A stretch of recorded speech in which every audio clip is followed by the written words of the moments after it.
consistently made me face what I feared. See, when I was in high school at 15 years of age, to graduate, they had a class. You could either take speech or debate. But you had to take one of the two to graduate. It was just the requirement. And I was like, okay, it's going to be awkward enough for me to be up in front of people. I'm not doing the debate. I'll do the speech. And so I'd prepare really hard. I'd have all of my 3x5 cards, and I'd be standing there. And I remember getting up and just looking at my cards and then looking up to start. And one of the boys in my class made eye contact with me and said, Cyclops. He just mouthed it.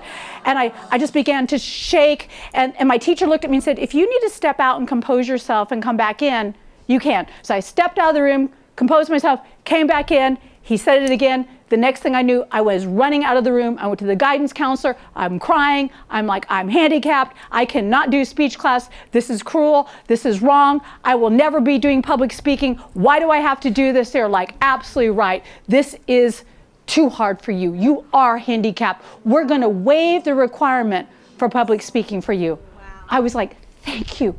I said, now there's another class I'm having a challenge with. And they said, what is that? I said, typing. Typing is impossible for me.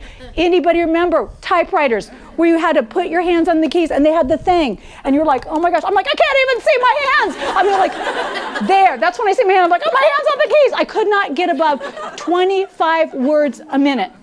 So they waived typing and they waived public speaking for me.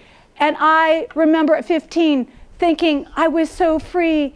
Yay, never will I have to get up in front of 12 people. That's all that was in my class. Never will I have to get up in front of 12 people. Never will I have to type. I'll pay other people to do that. And God was laughing. He was like, look at her. He's like, baby girl, we're just going to give you a break because you're either going to be editing your husband's books or typing your own for the rest of your life.